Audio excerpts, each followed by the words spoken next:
नमस्कार and welcome to curiously education. You're watching current affairs analysis. मैं हूं प्रशांत मावानी। हमारे टेबल पर हैं 5 इंपॉर्टेंट टॉपिक्स। सबसे पहला जो टॉपिक है, this one is about Ukraine war. USA और रशिया के बीच में एक मीटिंग हुई है और इससे इंडिया का जो स्ट्रेटेजिक इंटरेस्ट है इस पर किस प्रकार का इंपैक्ट आएगा ये देखने वाले हैं। इसी के साथ साथ इंडो पैसिफिक रीजन की जो यूएसए की स्ट्रेटजी है, क्या इसमें भी चेंज आ रहा है, रशिया जो है वो किस प्रकार से अब दुनिया को देख रहा है, क्या कर रहे हैं ये दो बड़े टाइटन्स, ये दो बड़े देश, इसके बारे में डिस्कशन करने वाले हैं। राइट, एक हाई लेवल मीटिंग हुई है सऊदी अरेबिया में यूएसए के टॉप लेवल के ऑफिशियल्स और रशिया के टॉप ऑफिशियल्स के बीच में ये डिस्कशन हुई है और इसकी वजह से एक जियोपॉलिटिकल चिंता जो है वो स्टार्ट हुई है। रही बात सऊदी अरेबिया की, तो you can see the map of Saudi Arabia on your screen. यहां पर आप देख सकते हैं, this is Riyadh here, right, जो सऊदी अरेबिया का कैपिटल है।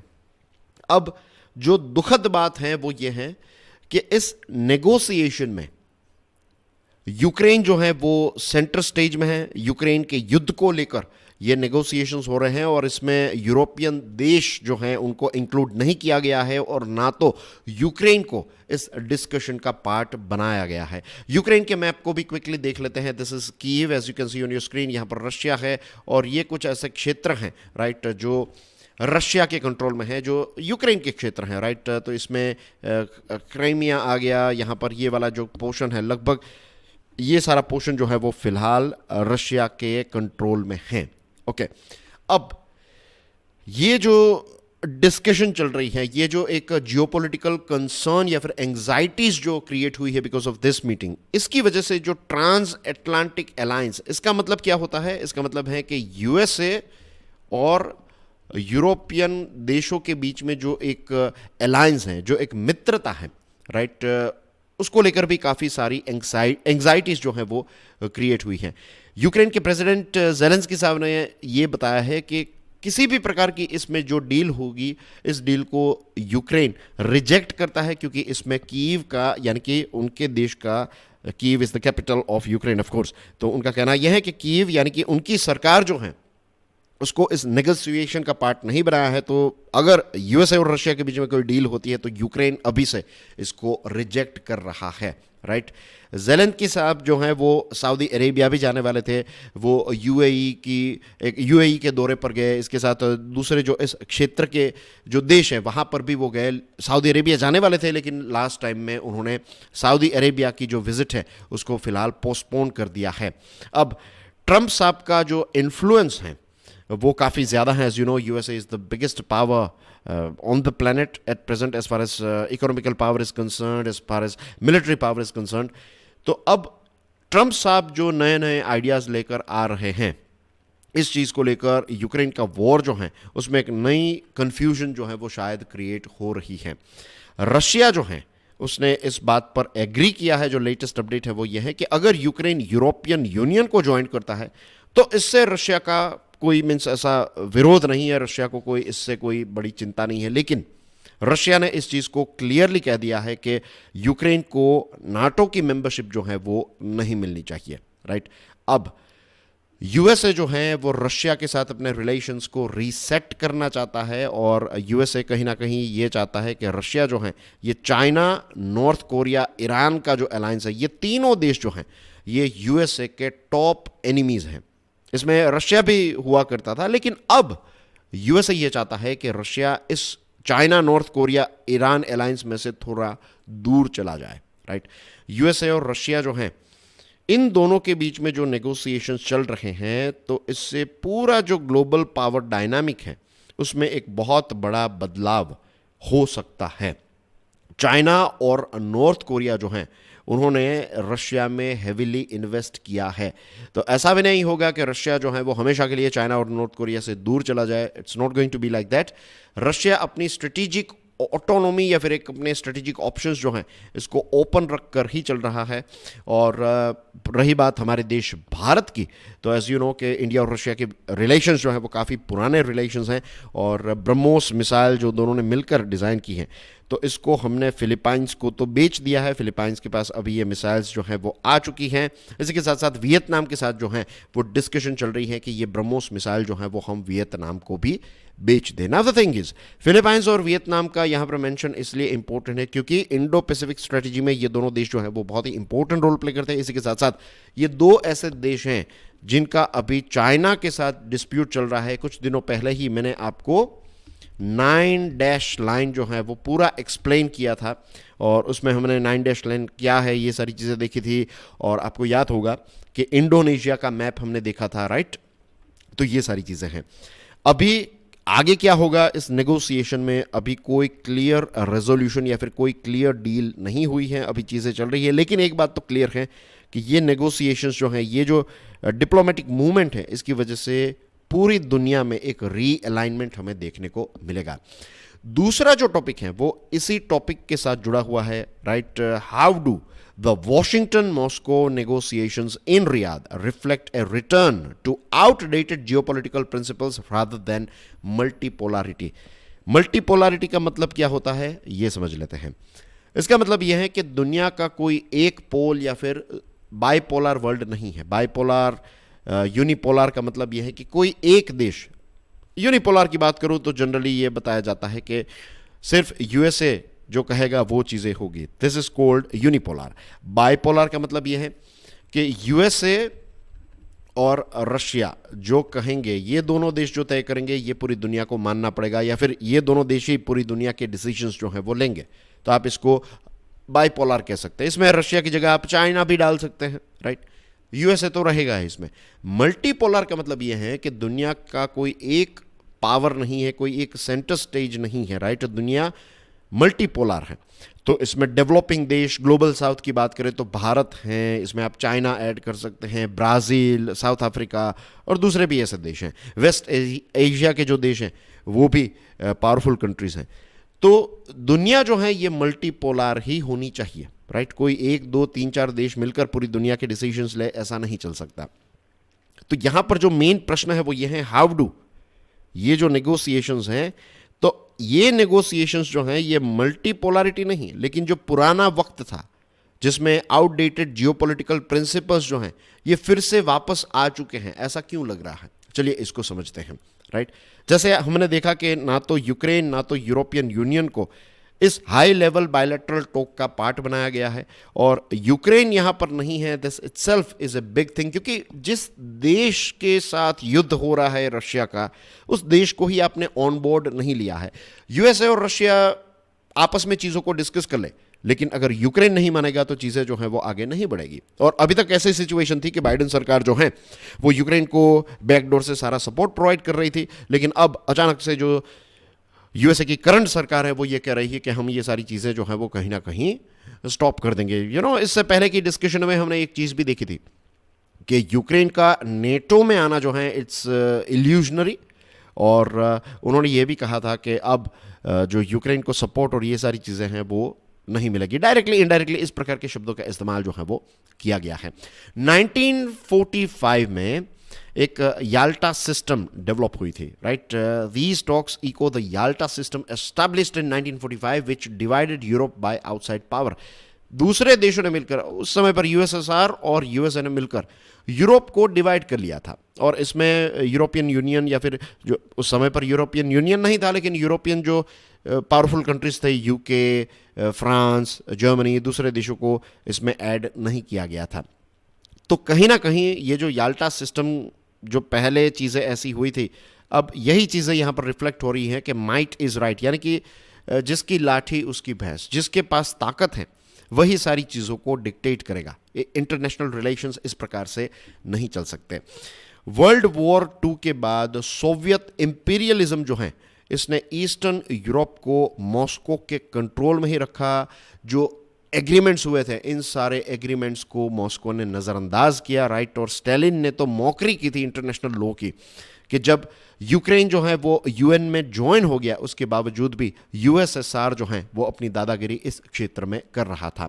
1991 के बाद सोवियत यूनियन जो है वो बिखर जाता है, लेकिन उसके बावजूद भी रशिया ने अपने आसपास के जो देश हैं उनको कहीं ना कहीं अपने कंट्रोल में ही रखा। उस पर एक बहुत बड़ा वजन जो है वो रशिया का हुआ करता था।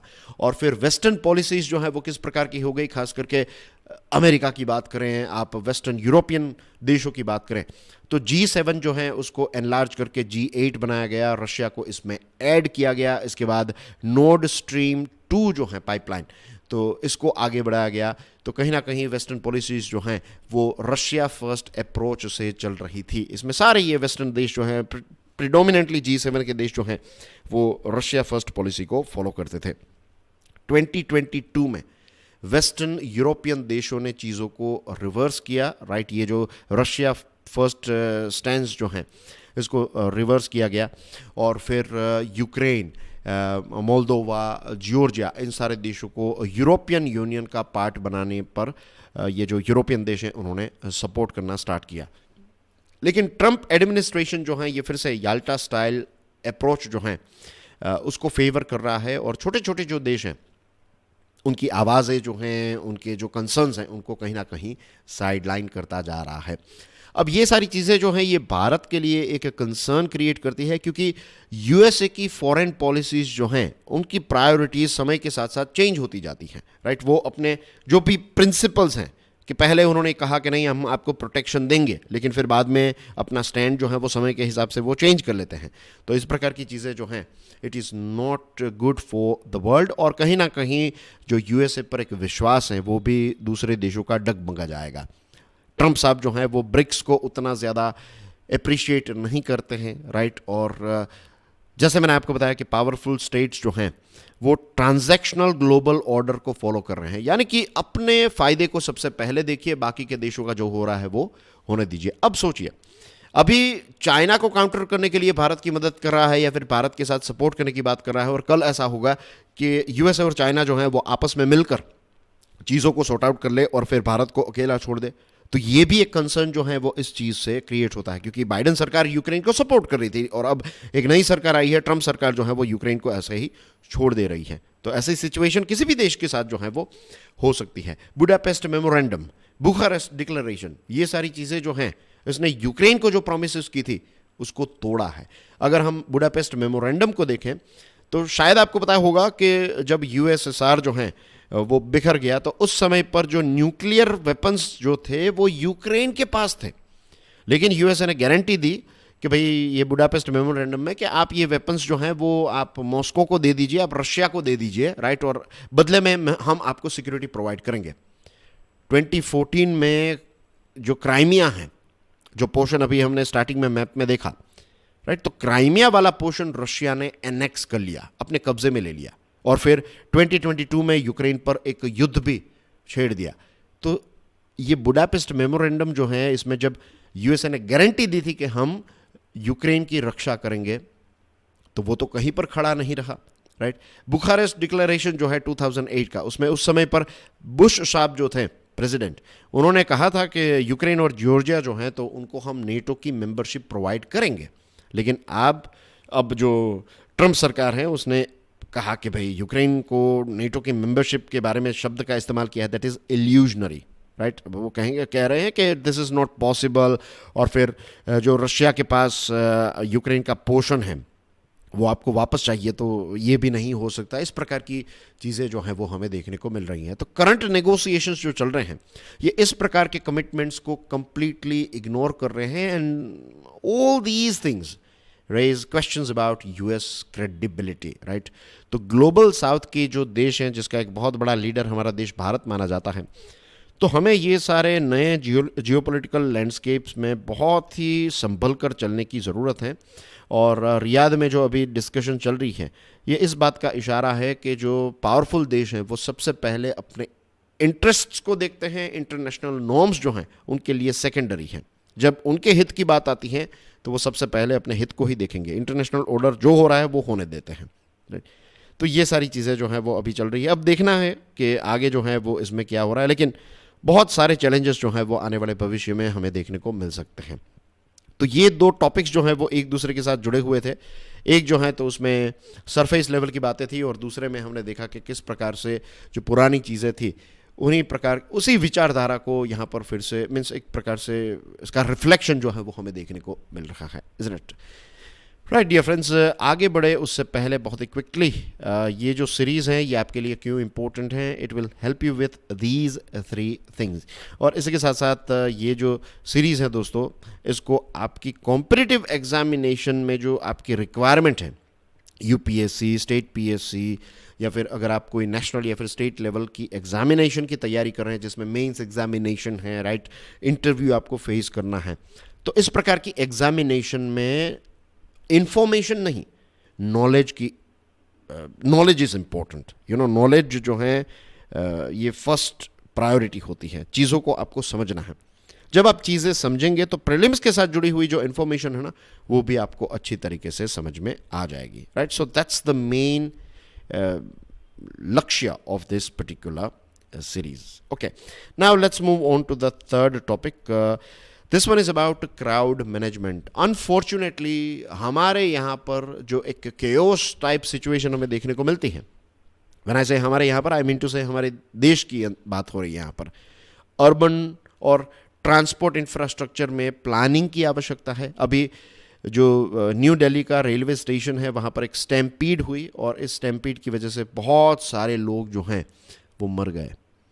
So this indicates a systemic negligence. इस प्रकार की चीज़ों का प्री प्लानिंग नहीं किया गया और ये इस बात का भी इशारा है कि एक ब्रॉडर मिसमैनेजमेंट जो है वो हमेशा से इस प्रकार के क्राउडेड जगहों पर हमें देखने को मिलता है।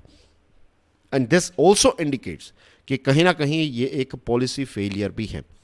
टिकट्स जो हैं जनरल कोचेस की, बहुत ही जो प्राइस सेंसिटिव लोग हैं वो तो जनरल कोचेस में ही जाएंगे, लेकिन जनरल कोचेस की जो टिकट्स देने की जो एक सिस्टम है, आज भी you will be shock to know this thing कि रेलवे के पास कोई ऐसा मैकेनिज्म नहीं है to monitor and control general ticket sales.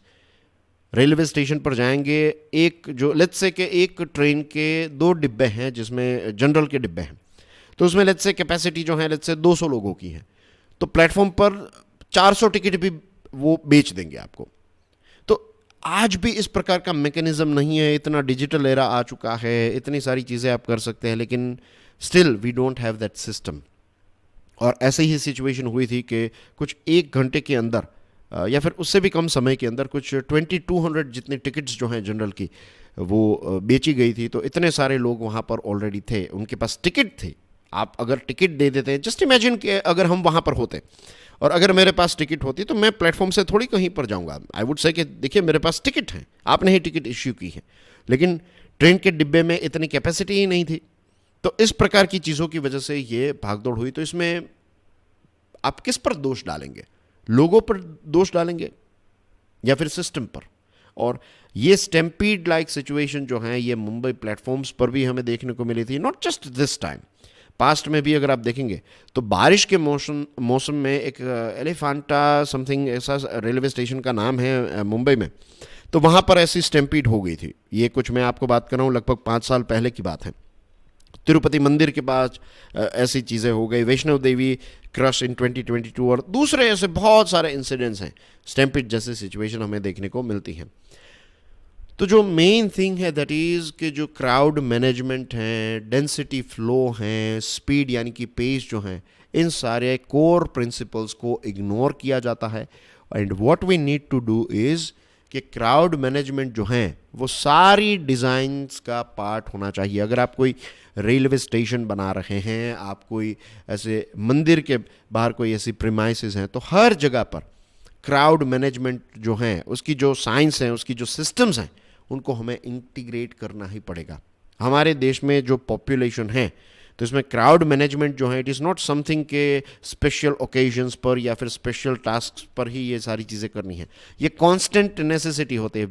जो भी वार त्योहार होते हैं तो इसमें कॉन्स्टेंटली हमें क्राउड मैनेजमेंट, गणेश विसर्जन है, there are so many other Holi आ गई या फिर जो भी अलग अलग फेस्टिवल्स हैं, चाहे वो किसी भी धर्म के साथ जुड़े हुए फेस्टिवल्स क्यों ना हो या फिर कोई ऐसा म्यूज़िक फेस्टिवल्स हैं, it doesn't matter, right? It can be anything, any sort of occasion. हर जगह पर क्राउड मैनेजमेंट जो हैं इसके जो प्रिंसिपल्स हैं, कोर प्रिंसिपल्स हैं, उनको हमें अप्लाई करना पड़ेगा। इसके लिए जो भी सिक्योरिटी सिस्टम्स हैं इन सब में हमें इसको ऐड करना चाहिए। और इसी के साथ साथ one thing that we all must take responsibility for is change in mindset. हम देखते हैं हमारे यहाँ पर एक किराने के स्टोर में भी ये चीज़ हमें देखने को मिलती है, अगर आप कहीं थिएटर पर जाएंगे, हर जगह पर लोग जो हैं वो लाइन को जंप करते हैं. हमारे लोगों के अंदर ये एक lack of, I would say, ये शर्म की बात है, लेकिन ये सेंस ही नहीं है कि कोई आपसे पहले खड़ा है तो साइड में से आगे आ जाएंगे और फिर आपको कहना पड़ेगा कि I was in line. It means इस प्रकार की आर्ग्यूमेंट करनी पड़ती है छोटी छोटी चीज़ों को लेकर. आप देख लीजिएगा जो सरकारी बसेस होती हैं, स्टेट ट्रांसपोर्ट की बसेस, तो उसमें भी जो चढ़ने उतरने की सिस्टम है, जो लोग उतर रहे हैं उनको उतरने नहीं देंगे, वो उतर रहे हैं और यहाँ से धक्का मुक्की करके लोग अंदर चढ़ रहे हैं. Same thing goes with our trains and other places. And यहाँ पर लोग कहते हैं कि एजुकेशन की कमी है, ये है वो है. You will find this thing in aircrafts as well. अभी जस्ट जो एक प्लेन होता है वो रनवे पर उतरता है, ब्रेक्स लगती हैं और हमारे देश के लोग जो हैं वो खड़े हो जाते हैं और अपनी बैग निकालने लगते हैं, राइट, और आइल पर खड़े हो जाते हैं, धक्का मुक्की करने लगते हैं. तो what is this? It's not about education, it's not about गरीबी और पैसा, it's not like that. It's about the mindset. ये जो हमारी पुरानी आदत है धक्का मुक्की की, ये हमें चेंज करनी पड़ेगी, वरना इस प्रकार के इंसिडेंट्स जो हैं वो होते ही रहेंगे. तो ये सारी चीज़ों को भी हमें अपनी जनरल अवेयरनेस और सिविक डिसिप्लिन का पार्ट बनाना पड़ेगा. Moving on to the next topic. ये हम कहाँ चले गए? ओके, नेक्स्ट सेक्शन में चले गए, right. This one is about how can the Supreme Court balance legal scrutiny with the need to preserve India's secular fabric. बहुत बड़ा चैलेंज जो है वो फिलहाल सुप्रीम कोर्ट के पास भी है. सुप्रीम कोर्ट ने रिसेंटली ये कहा है कि ये जो the places of worship act 1991 है, इस चीज़ को लेकर जो धड़ाधड़ पिटीशंस हो रही हैं, तो उस पर एक ब्रेक लगाई है. इस एक्ट को इसीलिए डिज़ाइन किया गया था ताकि जो 15 अगस्त 1947 के बाद जो जगह ऐसी है, फॉर एग्जांपल कहीं पर मस्जिद है, कहीं पर मंदिर है फॉर एग्जांपल, तो 15 अगस्त 1947 को उसका जो भी स्टेटस था उस जगह पर, लेट्स से के मस्जिद था या फिर मस्जिद है, तो उसका जो भी रिलीजियस कैरेक्टर है उसको फ्रीज किया. फ्रीज इन द सेंस कि जो जैसा है इस डेट से लेकर, राइट, तब वैसा ही उसको रखा जाएगा. उसमें सिर्फ एक ही एग्जेम्पशन था, and that is this Ram जन्मभूमि बाबरी मस्जिद डिस्प्यूट, जो अभी फाइनलाइज हो चुका है, वहां पर राम मंदिर बन भी गया, राइट. तो इस अकेली एक चीज को छोड़कर, इस अकेली एक रिलीजियस प्लेस को, वर्शिप की प्लेस को छोड़कर बाकी सारी चीज़ें जो हैं जैसी थी वैसी रखनी थी as per this particular act. लेकिन अब क्या हो रहा है, इसी एक्ट को लेकर पिटीशंस फाइल की जा रही हैं और अब ये एक्ट जो है itself has become the centre of legal and political manoeuvring. और सुप्रीम कोर्ट ने इस चीज़ को लेकर एक फ्रस्ट्रेशन जो है वो एक्सप्रेस किया था. कहा था कि अलग अलग पॉलिटिकल लीडर्स जो हैं वो इस एक्ट को लेकर पिटीशंस फाइल करते रहते हैं, और ये पिटीशन जो है वो कहीं ना कहीं इस बात का भी इशारा है कि अब ये जो जुडिशरी है उसको रिलीजियस और इलेक्टोरल गेन्स के लिए एक प्लेग्राउंड बनाया गया है कि आप केस जो है वो फाइल कर दीजिए, and this will help you with your political things, and आपको ज़्यादा वोट्स मिलेंगे.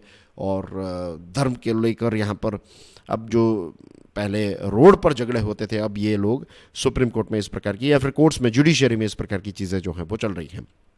12 दिसंबर 2024 की बात है जब सुप्रीम कोर्ट ने एक इंटरीम ऑर्डर इश्यू किया. लोअर जितने भी कोर्ट्स हैं उसमें हाई कोर्ट्स आ गई, लोअर कोर्ट्स आ गई, सभी को कहा था कि आप कोई भी नई जो सूट्स हैं, कोई भी नई पिटीशन जो हैं इस पर्टिकुलर एक्ट को लेकर, आप इसको एंटरटेन नहीं करेंगे. और ये ऑर्डर के बावजूद भी पिटीशंस जो हैं वो आती रही और फिर चीफ जस्टिस ऑफ इंडिया जो हैं उनको कहना पड़ा इनाफ इज़ इनाफ. अब कोर्ट ने नई जो ये प्लीज़ हैं इनको एंटरटेन करने से मना कर दिया है, क्लियरली कह दिया है कि अगर कोई नया legal question, fresh legal question नहीं है तो इस प्रकार की किसी भी प्लीज़ को एंटरटेन नहीं किया जाएगा. अब जो स्टेक पर चीज़ें हैं that is the integrity of judicial process, और इसी के साथ साथ इंडिया का जो सेक्युलर फैब्रिक है वो भी स्टेक पर है. ये जो लक्ष्य है इसका, ये जो लॉ है इसका मेन लक्ष्य जो था वो यही था कि हमारे देश में कम्युनल हार्मनी जो है वो बरकरार रहे. लेकिन कुछ ऐसे ग्रुप्स हैं जो इस पर्टिकुलर लॉ को चैलेंज कर रहे हैं. अब कुछ लोगों का या फिर कुछ ग्रुप्स का कहना यह है कि जो ये एक्ट है इसने जो हिस्टोरिकल रॉन्ग हुआ था इस हिस्टोरिकल रॉन्ग को लेजिटिमाइज किया है। दूसरी तरफ जो कुछ ग्रुप्स हैं तो उनका कहना यह है कि इस एक्ट को चैलेंज इसलिए किया जा रहा है ताकि ये एक्ट जो है वो कम्युनिटीज़ को, पर्टिकुलरली मुस्लिम कम्युनिटी को टारगेट करने के लिए इसको चैलेंज किया जा रहा है। लीगल चैलेंजेस इसके इस पर्टिकुलर एक्ट के सामने क्रिएट किए जा रहे हैं। ये इस बात का ही इशारा है ना कि अब जुडिशियरी जो है उसको एक प्लेग्राउंड बना दिया है, बैटल ग्राउंड बना दिया है, पॉलिटिकल बैटल ग्राउंड। तो जुडिशियरी को बहुत ही यहाँ पर सोच समझकर चलना पड़ेगा, क्योंकि एक तरफ लीगल स्क्रूटिनी भी करनी है और दूसरी तरफ ऐसा भी करना है कि किसी भी प्रकार का कम्युनल टेंशन ना हो। अब इस चीज़ को लेकर हियरिंग जो है वो अप्रैल तक रखी गई है, मीन्स अप्रैल में इसकी हियरिंग जो है वो स्टार्ट होगी। अब देखते हैं इसमें आगे क्या होता है। एक चीज़ जो है दैट इज़ क्लियर कि जो कोर्ट्स हैं it should remain spaces for justice not stages for political theatres. और ये इस बात का भी इशारा है कि हमारे यहाँ पर, हमारे देश में अनफॉर्चुनेटली जो सेक्युलरिज्म का जो एसेंस है वो कहीं ना कहीं, हर जगह पर नहीं लेकिन इस प्रकार की चीज़ों की वजह से कहीं ना कहीं जो है वो ये जो एक सेक्युलर फैब्रिक जो है तो ये थोड़ा थोड़ा, नॉट दैट मच, लेकिन थोड़ा थोड़ा जो है इसमें हमें इश्यूज या फिर स्ट्रेन देखने को मिल रहा है। Right now dear friends, let's talk about India and USA. एक बहुत ही इंटरेस्टिंग आर्टिकल है। beg your pardon, let me see what has happened to this. Okay, now right again, कुछ I think there is a technical error or something with this. Okay, so background में आप देख सकते हैं एक stealth fighter jet है, इसका नाम है F-35. Critically analyze the impact of acquiring F-35 stealth fighters on India's strategic autonomy. इसकी इम्पैक्ट क्या होगी। नाव यूएस प्रेसिडेंट डोनाल्ड ट्रंप साहब ने ये अनाउंस किया है कि यूएसए भारत को F-35 स्टेल्थ फाइटर जेट बेचने के लिए तैयार हैं। अपने आप में एक बहुत बड़ी बात है, ये सिग्निफिकेंट मोमेंट है, क्योंकि अगर हमारे पास F-35 आ जाता है, ये स्टेल्थ फाइटर, स्टेल्थ का मतलब होता है सीक्रेटिव, सीक्रेटिव का मतलब है कि बहुत ही चुपके से ये आपकी टेरिटरी में आ जाएगा और आपके रडार्स जो हैं वो इसको पकड़ नहीं पाएंगे। इस प्रकार की इसकी डिज़ाइन है। ये बहुत ही एडवांस्ड एयरक्राफ्ट है F-35। तो इससे भारत का एयर पावर भी इंक्रीज होगा और भारत की जो मिलिट्री है इसकी स्ट्रेंथ भी काफ़ी ज़्यादा बढ़ेगी। F-35 lightning 2 is the world's most advanced stealth fighter, जैसे मैंने आपको बताया, और इसको लॉकहीड मार्टिन नाम की यूएसए की कंपनी मैन्युफैक्चर करती है। 3 वेरिएंट्स है इसके, F-35A, 35B, 35C। 35A जो है ये रेगुलर है, 35B जो है ये शॉर्ट टेक ऑफ और लैंडिंग कर सकता है, so it's for aircraft carriers. और फिर ये जो 35C हैं ये भी नेवी के द्वारा यूज़ किया जाता है। इंडिया के पास फिलहाल कोई भी ऐसा स्टेल्थ फाइटर जेट नहीं है, लेकिन चाइना ने J-20 जो है इसको डेवलप किया है और इसके साथ साथ चाइना जो है वो 6th जनरेशन फाइटर जेट को भी डेवलप कर रहा है। और चाइना ने अपने J-20 स्टेल्थ जेट्स जो हैं इनको भारत के पास की जो एयरफील्ड्स हैं वहाँ पर पोजीशन भी किया है। अब IAF की जो स्क्वाड्रन है, एक स्क्वाड्रन जो होती है उसमें कितने 18 फाइटर जेट्स होते हैं। भारत की स्क्वाड्रन में इतने फाइटर जेट्स होते हैं। उसमें ऐसा नहीं है कि सारे के सारे रफाल होंगे, मिक्स एंड मैच होगा। राइट, सारे अलग अलग प्रकार के, इट्स अप टू IAF के किस प्रकार के फाइटर जेट्स को वो यहाँ पर, लेकिन सारी रेंज जो है वो इसमें होती है। इट्स लाइक हैचबैक भी हैं, सिडान भी हैं, SUV भी हैं, यू नो, मैं कार्स का एग्जांपल यहाँ पर दे रहा हूँ। तो इस प्रकार से हैं, कुछ आपके पास एडवांस्ड होंगे, कुछ आपके पास लाइट कॉम्बैट एयरक्राफ्ट होंगे। तो ये ऐसे मिक्स एंड मैच करके ऐसे ही स्क्वाड्रन बनती हैं। हमारे यहाँ पर स्क्वाड्रन जो है ये ड्रॉप हो रही है बिकॉज हमारे पास जो पुराने MiG-21 हैं जिनको फ्लाइंग कॉफिन भी कहा जा रहा है, तो अब हम इनको रिप्लेस करना चाहते हैं, but we are not able to replace it because of delays. Right, और तेजस फाइटर जेट के डिलेज के बारे में अभी हमने डिस्कशन की थी। हमारे इंडियन एयरफोर्स के जो चीफ हैं उन्होंने एक आपत्ति व्यक्त की थी कि भाई टाइम पर हमें प्रोडक्शन नहीं मिल रहा है, टाइम पर हमें फाइटर जेट्स नहीं मिल रही हैं और इसकी वजह से हमारा एयर पावर जो है वो कमज़ोर हो रहा है, हमें कॉम्प्रोमाइज़ करना पड़ रहा है। इस प्रकार की चीज़ों के बारे में हमने मीन्स एक इन डेप्थ डिस्कशन की थी। जो हमारे इंडिजीनियस प्रोजेक्ट्स हैं, एडवांस्ड मीडियम कॉम्बैट एयरक्राफ्ट, इसमें भी काफ़ी सारे डिलेज हैं। और जैसे मैंने आपको बताया कि आईएफ चीफ ने यह भी वार्निंग दी थी कि आरएनडी जो है इसकी वजह से भारत की जो डिफेंस मॉडर्नाइजेशन है ये काफ़ी ज़्यादा स्लो हो रही है। भारत ने 36 रफाल जेट्स जो हैं इनको भी एक्वायर किया, लेकिन अब पाकिस्तान जो है ये J-35 स्टेल्थ फाइटर्स जो हैं चाइना से खरीद कर भारत के खिलाफ यूज़ कर सकता है, राइट। और चाइना की मिलिट्री जो है तो इनके पास J-35 और J-20 जैसे काफ़ी एडवांस्ड एयरक्राफ्ट आ चुके हैं, बर्ड्स आ चुके हैं। तो भारत की जो स्ट्रेटेजिक वल्नरेबिलिटी जो है वो इससे काफ़ी ज़्यादा बढ़ जाती है। अगर टू फ्रंट वॉर होता है तो it's going to be very difficult for our trained fighter pilots. बहुत ही एक्सपीरियंस्ड फाइटर पायलट्स हैं हमारे पास, लेकिन फिर भी if you don't have right birds with you तो फिर आप कैसे उनको फाइट दे पाएंगे, ये भी अपने आप में एक बहुत बड़ा चैलेंज है। F-35 जो है ये स्टेल्थ है, प्रिसीजन स्ट्राइक कैपेबिलिटीज़ हैं इसकी, राइट। ये this reminds me of this film, आपने देखी होगी top gun Maverick, Tom cruise की जो फिल्म आई, तो उसमें जो चीज़ें दिखाई है that is possible because of this advanced fighter jets that they were using. और फिर उसमें ये भी था कि it is not the plane, it is the pilot, इस प्रकार के डायलॉग। बट रियलिटी में ऐसी चीज़ें जो है it's not always like that. अच्छे पायलट हैं तो उनके पास अच्छे प्लेन्स भी होने ही चाहिए।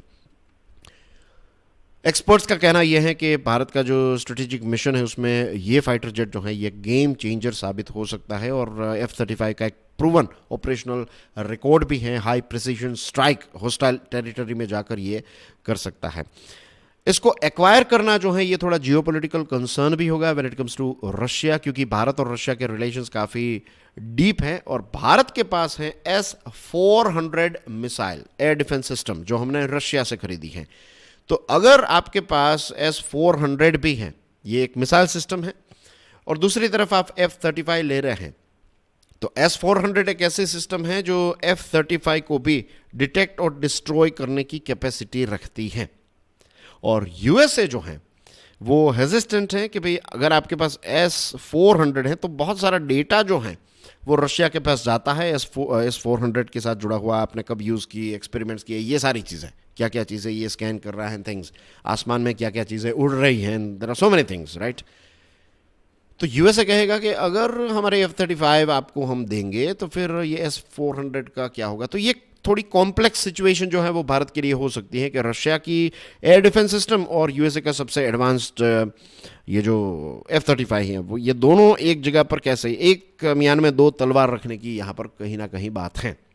और ऑफिशियल्स जो हैं, कुछ ऑफिशियल्स का ये भी कहना है कि अगर हम ये खरीदते हैं तो फिर भारत की स्ट्रेटेजिक ऑटोनॉमी जो है ये कॉम्प्रोमाइज़ हो सकती हैं कहीं ना कहीं। फिर यूएसए बहुत सारी चीज़ें हमें डिक्टेट करने लगेगा। इसके साथ इसका जो लाइफ साइकिल कॉस्ट है, इसका मेंटेनेंस, इसकी जो AMCA पर इम्पैक्ट है, क्योंकि हमारे यहाँ पर जो प्रोग्राम्स चल रहे हैं एडवांस्ड मीडियम कॉम्बैट एयरक्राफ्ट के, तो क्योंकि ये प्लेन्स आ जाएंगे तो फिर हम ये जो प्रोग्राम्स हैं तो ये थोड़े डिले हो सकते हैं, राइट। इस पर उतना फोकस नहीं रहेगा। अगर यूएसए टेक्नोलॉजी ट्रांसफ़र करता है तो भारत के लिए एक बहुत बड़ी बात होगी।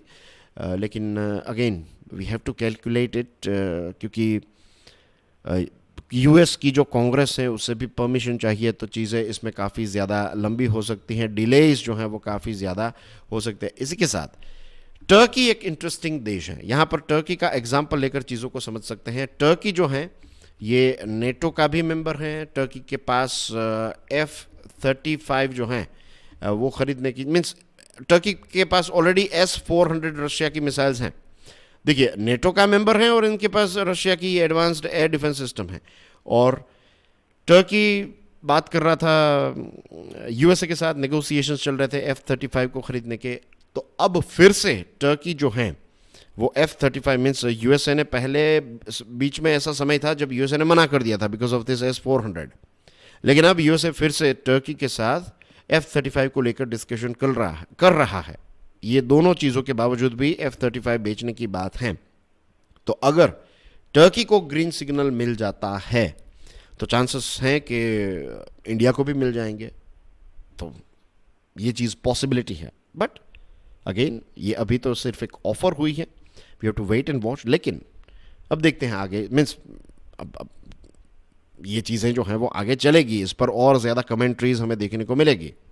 तो अभी तक ये चीज़ें, यहाँ तक की चीज़ें जो हैं वो इनफ है अभी तक। जो चीज़ें हमने डिस्कशन की, आई एम श्योर इससे एक बेस तैयार हो गया। अब आगे अगर इस चीज़ को लेकर कोई डिस्कशन होती है, कोई चीज़ें होती है, तो हमारे लिए समझना जो है वो और ज़्यादा easy हो जाएगा, isn't it?